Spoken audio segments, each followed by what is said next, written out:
मार्च 2004 जम्मू कश्मीर के शोपियां जिले में बर्फ से ढकी पहाड़ियों के बीच जंगल के किनारे बना एक लकड़ी का छोटा सा घर पूरी तरह खामोशी में डूबा हुआ था। बाहर बर्फीली हवा चल रही थी। बाहर मिट्टी के चूल्हे पर कहवा बन रहा था। उसी चूल्हे के पास एक जवान लड़का खड़ा था जिसके कंधे पर AK-47 लटकी हुई थी। लंबी दाढ़ी, कंधों तक आते बाल और बिल्कुल शांत चेहरा। उसका नाम था इफ्तिखार भट्ट। घर के अंदर चारपाई पर 2 आदमी बैठे थे। ये कोई आम लोग नहीं थे, बल्कि साउथ कश्मीर में आतंक का सबसे बड़ा नाम बन चुके हिजबुल मुजाहिदीन के 2 खूंखार कमांडर थे, अबू तुरारा और अबू सब्जार। दोनों आपस में धीमी आवाज में बात कर रहे थे, लेकिन उनकी नजर बार बार इफ्तिखार भट्ट की तरफ जा रही थी। इफ्तिखार की असामान्य शांति उन्हें बेचैन कर रही थी। सिर्फ 2 हफ्ते पहले ही इफ्तिखार उनके पास आया था और उसने बताया था कि 3 साल पहले इंडियन आर्मी ने उसके बड़े भाई को एक एनकाउंटर में मार दिया था। तभी से वो बदले की आग में जल रहा था और भारतीय सेना से बदला लेना चाहता था। इफ्तिखार ने आर्मी के काफिले पर हमले का इतना सटीक प्लान उनके सामने रखा था कि दोनों कमांडर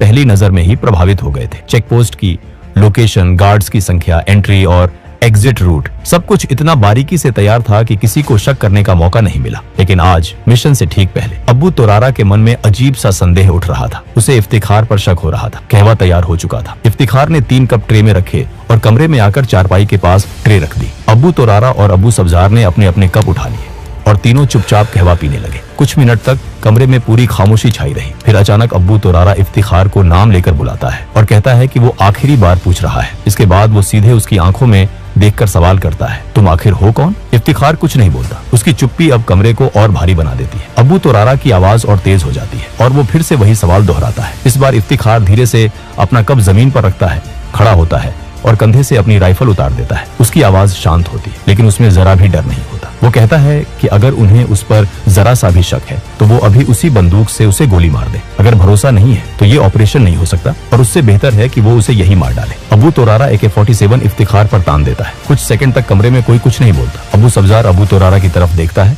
और दोनों की आंखें मिलती हैं। तुरारा हल्के से सिर हिला देता है। इसके बाद अबू सब्जार अपनी AK-47 नीचे कर लेता है। दोनों फिर से अपने अपने कप उठाते हैं। उसी पल पिस्तौल लोड होने की आवाज गूंजती है। अगले ही पल 2 गोलियों की आवाज उस छोटे से कमरे को हिला देती। इफ्तिखार अपने कपड़ों के अंदर छुपी 9 mm पिस्टल निकाल चुका था। पहली गोली अबू तुरारा के सिर में जाती है और दूसरी गोली अबू सब्जार के सिर में। दोनों खूंखार जमीन पर गिर पड़ते हैं। कुछ ही सेकंड में साउथ कश्मीर के 2 सबसे बड़े आतंकियों की कहानी हमेशा के लिए खत्म हो जाती है। इसके बाद इफ्तिखार पिस्टल नीचे रखता है और अपना अधूरा कहवा पीने लगता है जैसे वहां कुछ हुआ ही ना हो। लेकिन दोस्तों, ये कोई आपसी झगड़ा नहीं था और ना ही किसी आतंकवादी संगठन के भीतर की गद्दारी। ये था इंडियन आर्मी का एक बेहद साहसी अंडरकवर ऑपरेशन। इफ्तिखार भट्ट असल में कोई आतंकी नहीं था, बल्कि 1 पैरा स्पेशल फोर्स का जाबाज कमांडो मेजर मोहित शर्मा था। यहीं से शुरू होती है एक ऐसी कहानी जो एक मिडिल क्लास परिवार से निकलकर देश के सबसे बड़े वीरों में शामिल होने तक जाती है। और आगे हम जानेंगे कि आखिर कौन थे मेजर मोहित शर्मा और कैसे उन्होंने अपने जुनून और हौसले से इतिहास रच दिया।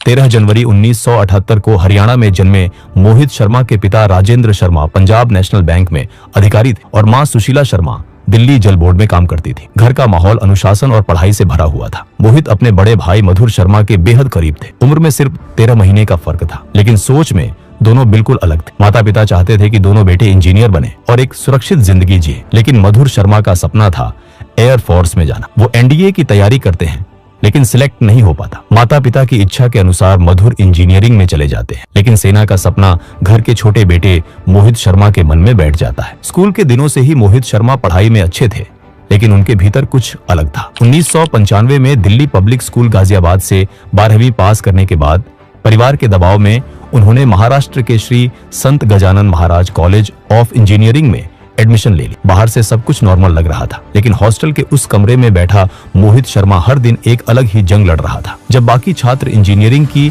असाइनमेंट्स में व्यस्त रहते, तब मोहित NDA के सवाल हल करते, करंट अफेयर्स पढ़ते और खुद को शारीरिक और मानसिक रूप से सेना के लिए तैयार करते। मोहित ने NDA का एग्जाम दिया, लेकिन कई हफ्तों तक कोई रिजल्ट नहीं आया। उन्हें बेचैनी होने लगी। दरअसल रिजल्ट उनके घर पहुंच चुका था, लेकिन माता पिता ने जानबूझकर छुपा लिया था। उन्हें डर था कि अगर मोहित को पता चल गया तो वो इंजीनियरिंग छोड़कर फौज में चला जाएगा। लेकिन फिर मोहित शर्मा ने खुद UPSC के ऑफिस में फोन किया और अपना रोल नंबर बताया। जवाब सुनते ही उनके रोंगटे खड़े हो गए। उनका नाम मेरिट लिस्ट में था और SSB इंटरव्यू का कॉल लेटर घर भेजा जा चुका था। मोहित ने एक पल भी नहीं सोचा, वो सीधे भोपाल SSB इंटरव्यू के लिए निकल पड़े। जब माता पिता को पता चला तो उन्होंने बहुत समझाने की कोशिश की, लेकिन मोहित साफ कह चुके थे या तो इंडियन आर्मी या फिर कुछ नहीं। बेटे के जुनून के आगे माता पिता को झुकना पड़ा। इंटरव्यू क्लियर हो गया, लेकिन असली मुश्किल अभी बाकी थी। मेडिकल में मोहित का वजन कट ऑफ से 6 किलो कम था और उसे बढ़ाने के लिए सिर्फ 4 हफ्ते का समय था। यहीं से मोहित की जिंदगी में उनकी माँ का सबसे बड़ा योगदान शुरू होता है। जो माँ पहले उनके फैसले के खिलाफ थी,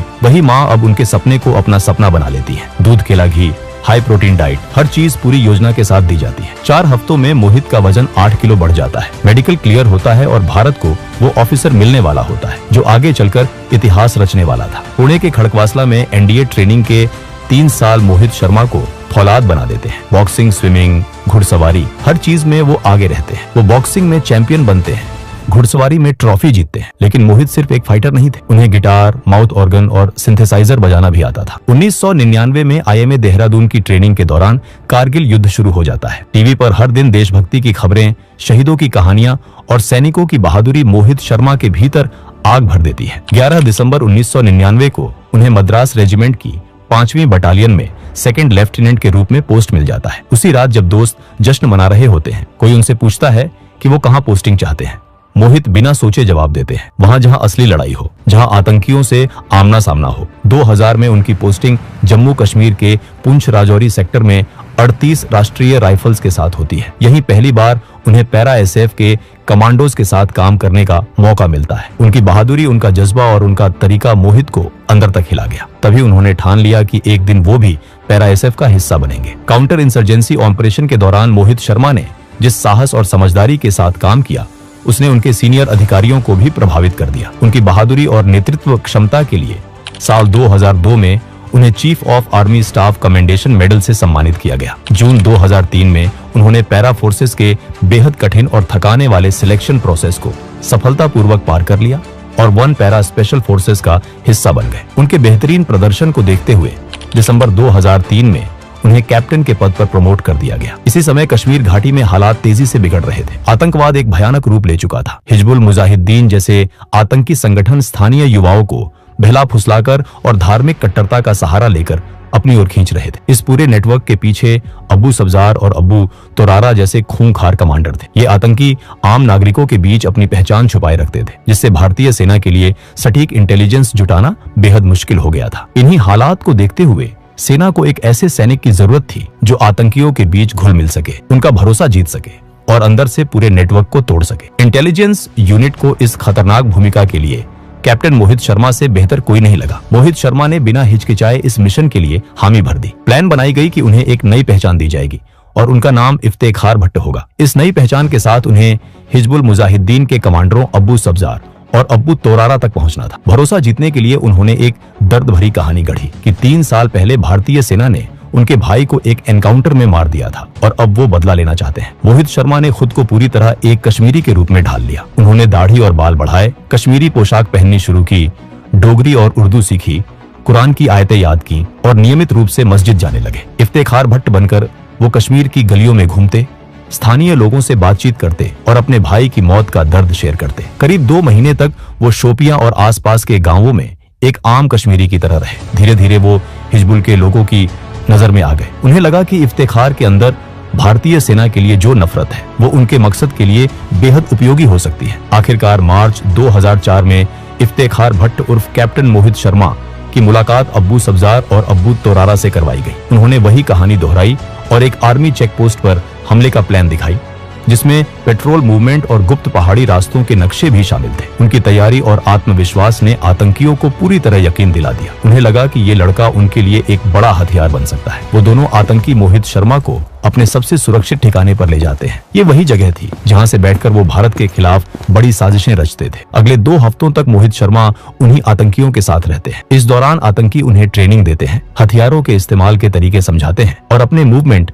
सप्लाई रूट्स और सुरक्षित ठिकानों की जानकारी भी शेयर करते हैं। आखिरकार वो दिन भी आ जाता है जब उसी हाइडआउट में भारतीय सेना पर हमले की पूरी प्लान तैयार हो जाती है। हैरानी की बात यह थी कि इस हमले का मास्टरमाइंड इफ्तेखार उर्फ मोहित शर्मा को ही बनाया गया। उसी रात ग्रेनेड की एक कंसाइनमेंट आने वाली थी। अगली सुबह 3 और आतंकी वहां पहुंचने वाले थे और फिर दोपहर तक सेना की टुकड़ी पर हमला होना था। लेकिन इसी बीच अब्बू तोरारा के मन में इफ्तिखार को लेकर हल्का सा शक पैदा होने लगता है। सब्जार से कहता है कि उसे कुछ गड़बड़ लग रही है, क्योंकि इफ्तिखार के बारे में उनके पास उसकी कहानी के अलावा कुछ और नहीं है। तभी इफ्तिखार भट्ट बने मोहित शर्मा 3 गिलास कहवा लेकर कमरे में आते हैं। वो दोनों को कहवा देते हैं और खुद खाट के किनारे बैठ जाते हैं। तीनों के पास AK-47 राइफलें थी। फिर अचानक तोरारा सख्त आवाज में पूछता है कि सच बताओ, तुम आखिर है कौन? ये सुनकर मोहित धीरे से अपना ग्लास नीचे रखते हैं। वो खड़े होते हैं, कंधे से अपनी राइफल उतार देते हैं और कहते हैं कि अगर भरोसा नहीं है तो अभी गोली मार दो। अबू तोरारा AK-47 इफ्तिखार पर तान देता है। अबू सब्जार अबू तोरारा की तरफ देखता है और दोनों की आंखें मिलती हैं। तोरारा हल्के से सिर हिला देता है। इसके बाद अबू सब्जार अपनी AK-47 नीचे कर लेता है, लेकिन मोहित समझ चुके थे कि अब एक पल की भी देरी जानलेवा हो सकती है। उसी क्षण वो अपने कपड़ों के अंदर छिपी 9mm पिस्तौल निकालते हैं और पलक झपकते ही दोनों आतंकियों को सिर में गोली मार देते हैं। इसके बाद मोहित शर्मा बैठ जाते हैं और बचा हुआ कहवा ऐसे पीते हैं जैसे वहाँ कुछ हुआ ही ना हो। जिस मिशन के लिए उन्होंने महीनों मेहनत की थी वो सफल हो चुका था। उन्होंने न सिर्फ हिजबुल मुजाहिदीन के 2 सबसे बड़े कमांडरों को खत्म किया था, बल्कि उनकी अहम जानकारियां भी भारतीय सेना तक पहुंचा दी थी, जिससे संगठन की कमर टूट गई। अगली सुबह इफ्तिखार भट्ट फिर से मेजर मोहित शर्मा बन चुके थे। वो बेस कैंप लौटते हैं। 2004 में इसी अद्भुत साहस के लिए उन्हें सेना मेडल से सम्मानित किया गया। नवंबर 2004 में उनकी शादी ऋषिमा शर्मा से हुई। दिसंबर 2005 में उन्हें मेजर के पद पर प्रमोट किया गया और अक्टूबर 2008 में हालात बिगड़ने पर उन्हें फिर कश्मीर बुला लिया गया, जहां अगले कई महीनों तक वो बर्फीले पहाड़ों में आतंकियों की तलाश में जुटे रहे। 20 मार्च 2009 की शाम कुपवाड़ा में अपने बेस पर मौजूद मेजर मोहित शर्मा अपनी टीम के साथ अगले ऑपरेशन की तैयारी कर रहे थे। तभी सेक्टर कमांडर का एक अर्जेंट कॉल आया। उन्होंने बताया कि LOC पार करके कुछ ट्रेन आतंकी हापुड़ा के घने जंगलों में घुस चुके हैं। ये खबर सुनते ही मेजर मोहित शर्मा ने बिना एक पल गवाए अपनी टीम को तैयार होने का ऑर्डर दिया। अगली सुबह 21 मार्च को टीम उन जंगलों में दाखिल हुई। ये सिर्फ जंगल नहीं थे, बल्कि आतंकियों का गढ़। चारों तरफ बर्फ से ढके रास्ते, घनी झाड़ियां और बर्फीली हवाएं, हर कदम पर खतरा था। मेजर मोहित ने टीम को 3 टुकड़ियों में बांटा और बर्फ पर बने पैरों के निशानों का पीछा शुरू किया। कुछ ही दूरी पर पहुंचते ही आतंकियों ने अचानक फायरिंग शुरू कर दी। वो पहले से घात लगाए बैठे थे और जंगल से 3 दिशाओं से हमला कर रहे थे। उनके पास AK-47 राइफलें थीं और इलाके के सटीक नक्शे भी। स्थिति भांपते ही मेजर मोहित ने साथियों को कवर लेने और पीछे हटने का ऑर्डर दिया। जब एक हवलदार ने उनसे खुद कवर में आने को कहा तो मोहित ने साफ कहा, पहले तुम जाओ, मैं बाद में आऊंगा। मोहित खुले में रहकर आतंकियों पर फायरिंग करते रहे ताकि उनकी टीम सुरक्षित पोजीशन ले सके। इसी दौरान एक गोली उनके हाथ में लगी। उन्होंने तुरंत कपड़े से घाव बांधा और फिर से फायरिंग शुरू कर दी। थोड़ी देर बाद लांस नायक सुभाष MGL से फायरिंग कर रहे थे, तभी वो भी घायल हो गए। हालात को देखते हुए मेजर मोहित खुद आगे आए और MGL संभालकर आतंकियों पर ताबड़तोड़ फायर किया। 4 आतंकी वहीं ढेर हो गए। जब मेजर मोहित अपनी टीम की ओर लौट रहे थे, तभी एक और गोली उनके सीने के बाएं हिस्से में लगी, जहां बुलेट प्रूफ जैकेट का कवर नहीं था। खून बहने लगा, लेकिन उन्होंने साथियों से कहा, कुछ नहीं हुआ है, फायरिंग जारी रखो, हम स्पेशल फोर्स में इसी काम के लिए हैं। गंभीर रूप से घायल होने के बावजूद वो पेड़ का सहारा लेकर लगातार फायर करते रहे और अपने साथियों को दुश्मन की सीधी मार से बचाते रहे। ऊंचाई पर मौजूद तीसरी टुकड़ी भी फायरिंग में शामिल हो चुकी थी। मेजर मोहित रेडियो पर बार बार कहते रहे, फायरिंग रुकनी नहीं चाहिए। धीरे धीरे उनकी आवाज कमजोर पड़ती गई। ज्यादा खून बहने से शरीर जवाब देने लगा, लेकिन आंखें आखिरी दम तक खुली रही। बेस कैंप को जब संदेश मिला कि मेजर मोहित घायल हैं और हिल नहीं पा रहे, तो किसी को यकीन नहीं हुआ। घने जंगलों में लड़ते हुए मेजर मोहित शर्मा मात्र 31 साल की उम्र में वीरगति को प्राप्त हो चुके थे। ये ऑपरेशन 5 दिन तक चला। इस दौरान 8 भारतीय जवान शहीद हुए, लेकिन उनसे पहले 17 आतंकियों को मार गिराया गया। मेजर मोहित शर्मा आज हमारे बीच नहीं है, लेकिन उनकी कहानी हर जवान के भीतर जोश भरती है। उनके अद्भुत साहस और बलिदान के लिए उन्हें मरणोपरांत देश का सर्वोच्च वीरता पुरस्कार अशोक चक्र से सम्मानित किया गया। गाजियाबाद में उनके नाम पर मेट्रो स्टेशन, सड़क और भव्य प्रतिमा आज भी ये याद दिलाती है कि हम चैन की नींद इसलिए सो पाते हैं क्योंकि मेजर मोहित शर्मा जैसे वीर अपनी पूरी जिंदगी देश पर न्योछावर कर देते हैं। दोस्तों, अगर हमारा ये वीडियो पसंद आया हो तो वीडियो को एक लाइक जरूर करें और कमेंट कर बताएगा कि आपको अगला वीडियो किस टॉपिक पर चाहिए। जय हिंद।